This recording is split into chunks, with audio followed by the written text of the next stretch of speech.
Hello, everybody, and welcome to my channel. I am Luna, owner and operator of Luna's Enlightenment, and this is Luna and Friends, where every episode I have a guest who just gets to talk about themselves, and we get to learn a little bit more about them because we're all friends. We're all here to help each other, guide each other, uplift each other. So I have some awesome people coming onto this channel, and I'm so glad to have my new friend, Rashid, come and joining us. Hello, everyone. My name is Rashid Coleman. I own a holistic life coaching company called Loving Transformation Life Coaching. And I am an embodiment coach, a transformation coach. I help mentor people. For the most part, it seems that I connect the most with women, and I've joked about being a goddess trainer because I help people connect to that inner part of themselves and help find more love, help find more empowerment, and I have this goal to try to help end suffering. And, if it's one person at a time, I know anybody that I help, they have people around them, and so when I help bring one person up, it helps bring up the people around them too. And that's how change can happen. That's awesome. Well, thank you so much for your work because, like you said, that got us in training. Look, we need it as much help because we need help from the masculine side. We need Yeah, to be led and guided and things like that because we try to take over and our ego sets in. absolutely. I've heard it explained that with life, things are when you think about the masculine and feminine, it's like being somewhere stuck in a dense jungle, okay? And the masculine is the man with a machete and can just hack through everything, and the woman, the feminine, is the one holding the compass. She's the direction. And if the masculine doesn't pay attention to the feminine, you can go hacking away and hacking away. And yes, you'll get through there, but you'll probably get lost in the process and it'll take a lot longer. And if the feminine doesn't get the help from the masculine, yes, you know exactly where to go, but without that machete to cut the pathway, it's going to be a difficult trek. And so being able to use both of them together, the masculine and the feminine, taking the direction from your intuitive side and also learning and deepening your understanding about yourself and where your triggers and traumas and where those things are actually coming from. It helps springboard people into growth and ascension even more. That's awesome. Like the way that analogy, like I'm literally so because I always use for mine when I do readings and I say you're in a disconnect, I'm like, okay, so pretend like it's the feminine is the driver, right? And then the masculine is the Yeah. the passenger. And so you're like, oh, do we go left or right? And your instinct is like, I'm gonna go right. And then the masculine, is like, no, it's left. And then you go left, and then it's like, it was right. Yeah. Yeah. And that's one of the things helping people learn to trust themselves, learn to trust their intuition. I'm always trying to guide people back to that inner being, that's connected to the all. And that part of us understands the direction that we're actually meaning to go, like the direction that our path is. Absolutely understand. And when we allow ourselves to open up to the intuitive nature of our own being, we can take those little subtle hints. We can take those, little directions, that's telling us the things that are and are not meant for us. And the problem is that so many people are so mind centered, and you see them, with forward leaning when they walk through the world because there's so much going on inside their minds, and helping people learn how to self-regulate and to quiet all of that. It's something that can lead to substantial growth in a shorter amount of time because there's less resistance.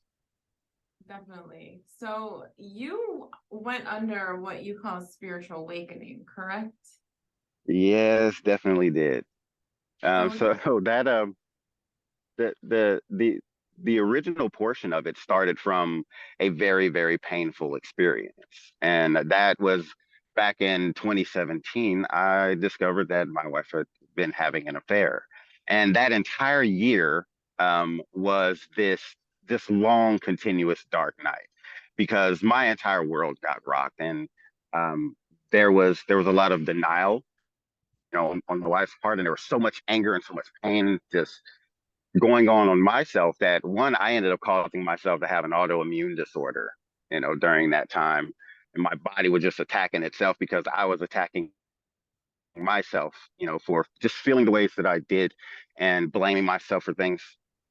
And I ended up coming across something that I read, and it took me into a different lifestyle. But what it initially did is I I felt like when I read this that God whispered to me, like, this is why I made you. Because my entire life, I've always grown up as a male that was very heart centered. And so I was very nurturing and very loving and very in touch with my emotions. And so my entire life, I've always had more friends that were female. And at that moment, it helped me understand why I had been the way that I had been my entire life. And I cried. Oh, I cried so much, just uncontrollably. And every time I would talk about reading that thing, I would cry. And through the changes that was made from from that understanding, my wife and I, our marriage definitely improved. It definitely got better. And we started working on one another. And in 2020, it was just magical damn thing. I was outside and I was watching there was like a lightning storm happening, and it was pink lightning. I had never seen hot pink lightning before. And there's these big spider webs going across the sky, and my wife and my daughter to come outside, and we're standing out front and we're watching all of this.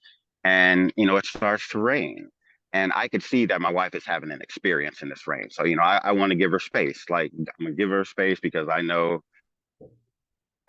like, me being closer is a distraction at that moment. Like, just be in the moment. And so I gave her some space, and then I ended up feeling this notion like, okay, it's time to get back closer. And she ends up telling me after the fact, but she said that as I was approaching her, she was just there, her eyes were closed, and she's looking up at the sky as the rain comes down. And she said she could feel this energy, this presence, just getting closer and closer and closer to her until it felt like an explosion went off inside of her. And that moment was when our skin connected, when I finally got back to her. And we embraced, and we're in this rain, and both feel this sensation of something washing away from us, the exact same sensation. And I ended up messaging my mentor because she's a green witch, and so she's all about nature and energy. So I'm like, yo, what just happened? And she told me, she was like, you just had a rain cleansing. And I was like, yo, that don't make sense because, like, me and Jennifer, we not nature people like that. And she said, that's the power of nature. It doesn't care if you're ready or not.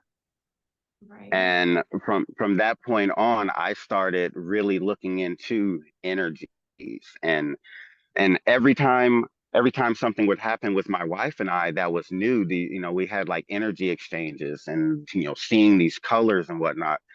And I'm asking my mentor, and she's explaining things to me, and then she's telling me to try things. And every single thing she told me to try, I was successful at it.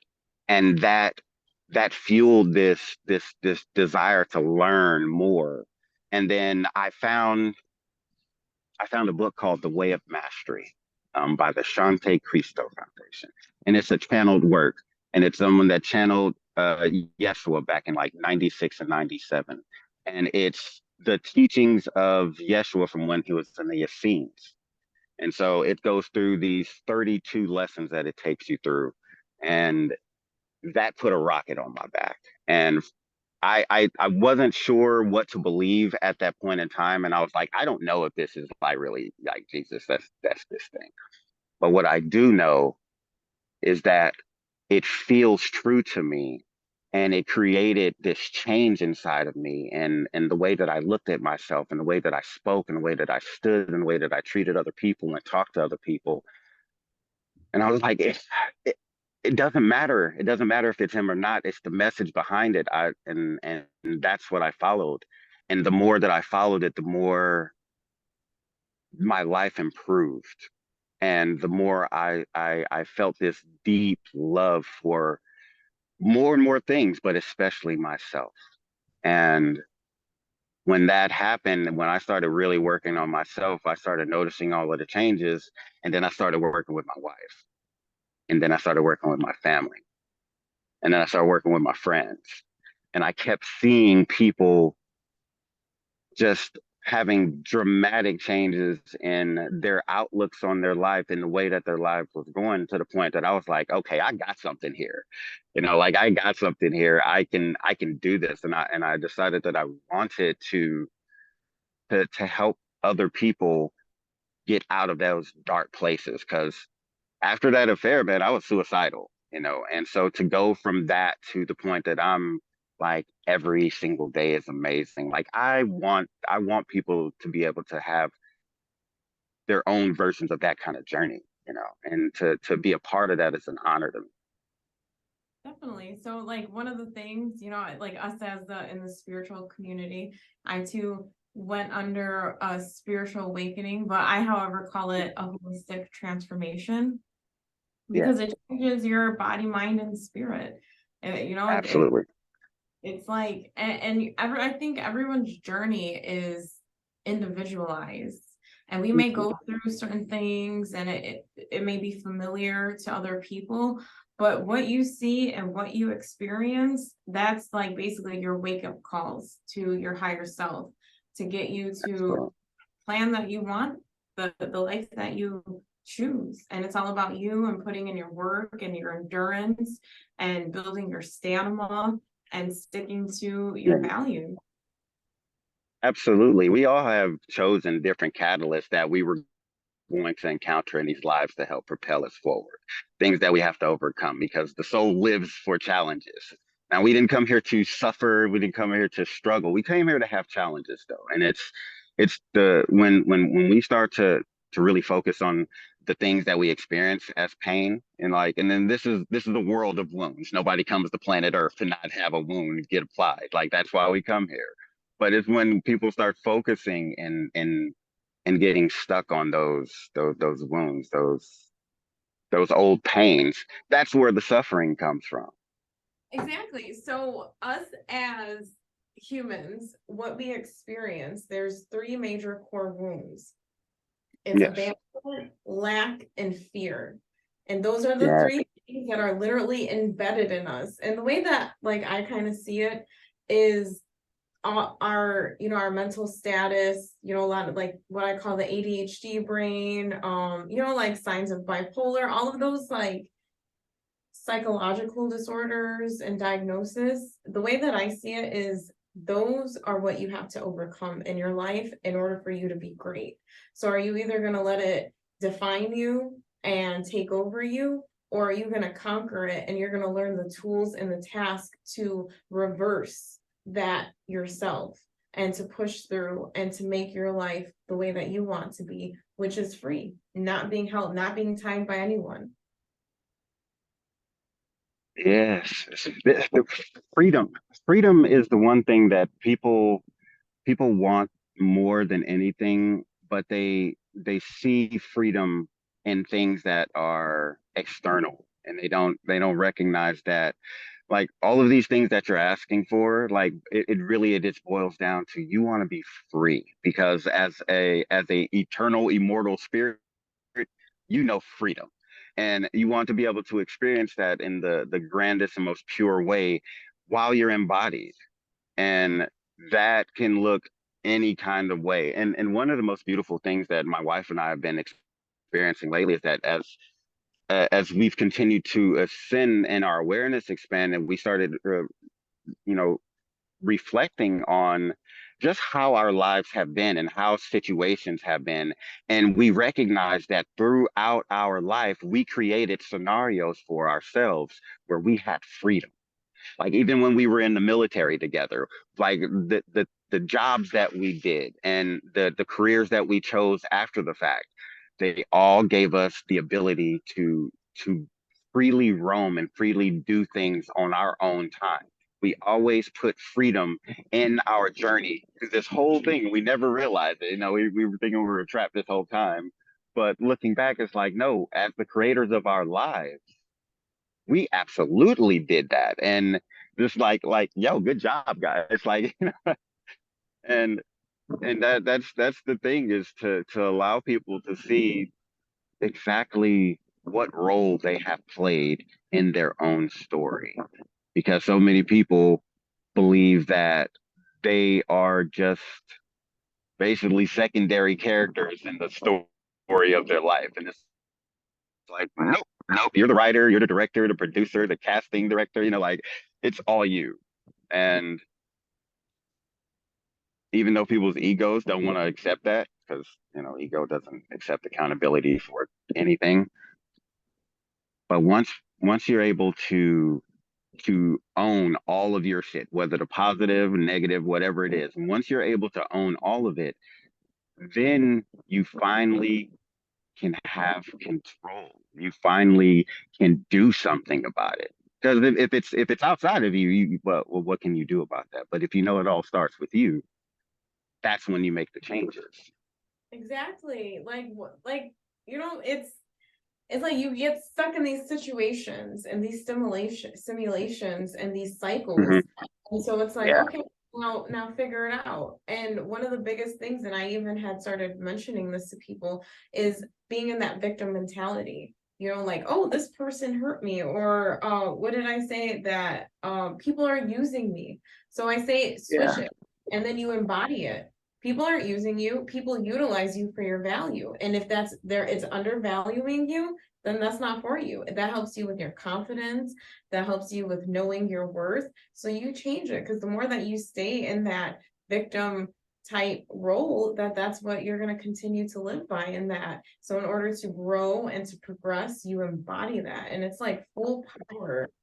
Like I feel it, like like we're like these video game characters, Yeah. and you find the tools, like what is that? Hmm.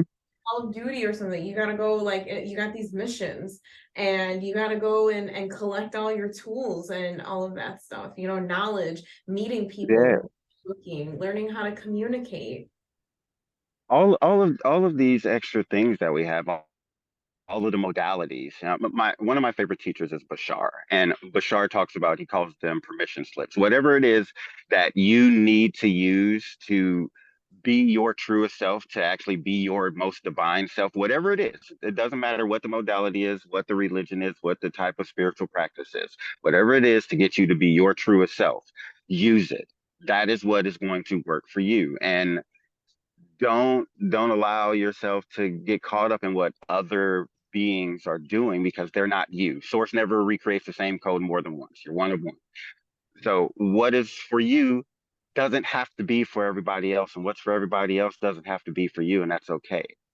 What creates so much suffering with people is when we get caught up on what everybody else is doing, what everybody else is saying, what everybody else is thinking. They're not us.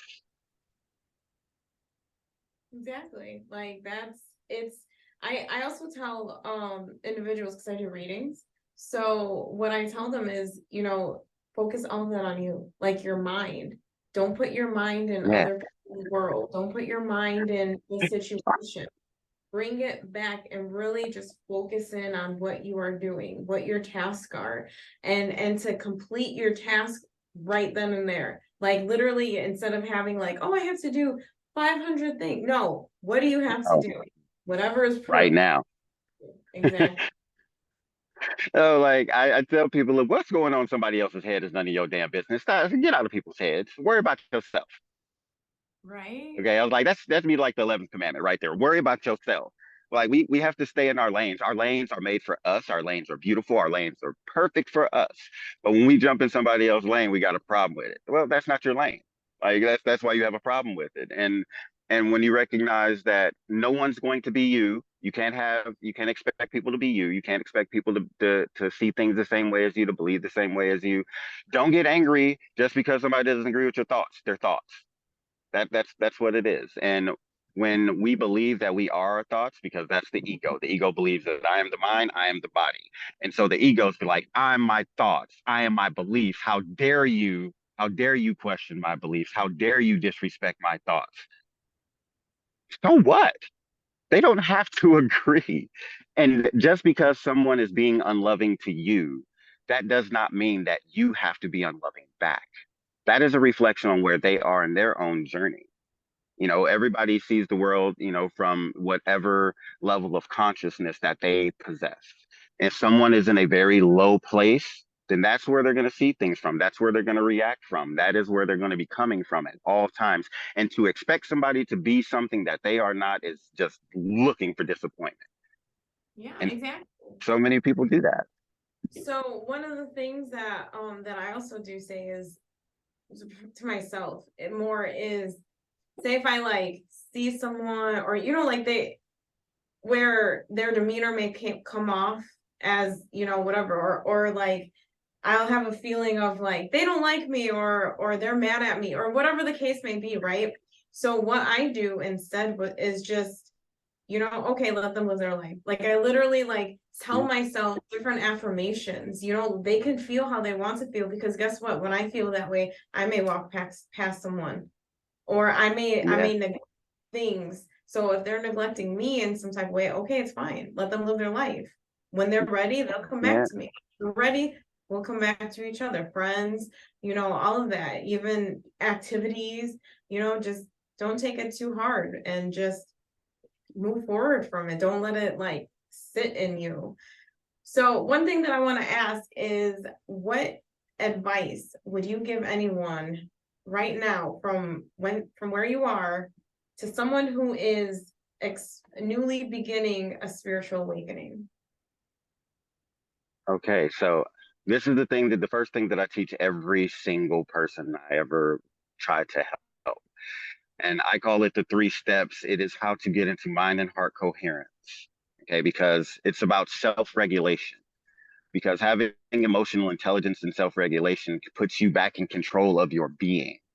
When you're when you're living from an authentic place, meaning that your thoughts, your words, and your actions, they're all in alignment. You're being your truest self. That's your integrity. That's your authenticity. To be able to get to that, you have to be able to find your center. You have to be able to get out of your head. You have to be able to be at peace. And so, what I teach people is the first thing that we're going to do is we're going to change our focus, because what, what we are paying attention to and what we think about it determines how we feel. So, if we're paying attention to something that's stressing us out, that is upsetting us, it's hurting us, it's okay. We're gonna change our focus. And what I always tell people to change their focus to is to your heart. That's your sacred portal. That's your place of love. And when you connect to your heart, you're sending energy to that center. Where your attention goes, energy flows, right? So we're sending all of this energy to our heart, and then our field expands. We have more energy that we have for ourselves now, because we've stopped sending it outside of us. We've stopped directing all of our energy outside of it. We brought our focus back to us. And so now we have more energy for ourselves. And then we slow our breathing, and it's in and out through the nose, full lung deep breaths, extended breaths, at least 6 seconds. The reason for that is because we're sending a message to our body in a language it understands, that says I'm safe. Because otherwise you wouldn't be breathing all slow and relaxed. So we're telling our body, I'm safe. It's okay to heal. It's okay to rejuvenate. It's okay to be at peace. And as we're doing this nice rhythmic breath. It's sending signals up our vagus nerve to our brain, and it's taking our brains out of these high stressful brainwave states and high beta, and bringing it down into alpha. You can bring it down into theta if you really get into it. But in doing so, it slows our minds, it quiets the mind. And then from that point, then we're back in the control seat. We're not in all of the chaos anymore. The monkey mind isn't in control anymore. And then the third step on it is we're going to bring in a thought that makes us feel a heart-based emotion: compassion, care, love, empowerment, freedom, gratitude, especially gratitude. Because gratitude keeps you in a state of receivership. It's saying thank you for something that I've already gotten. So when you go into this thought, and you go into this emotion, it makes you feel and makes your heart swell. It changes so much inside of you. And by doing that, by bringing yourself up, you're raising your vibration instantly. And you're putting yourself in a position and in a state of being that allows you to actually think about things that are positive, that are good, because you're already in that state. Because you can't think a happy thought when you're in a really shitty mood. It's just not going to happen. You have to bring yourself up, and then you can have those creative thoughts, those happy thoughts, those positive thoughts again. And so by being able to self-regulate no matter where the hell you are, you get to that point where you're in the world and not of it, that your inner environment is stronger than your outer. And it allows you to feel so empowered. And from that point, then you can start to really get control over your mind, and you can start adding in those other practices like mindfulness, you know. But that's always the first one, to learn how to self-regulate, to learn how to bring yourself back.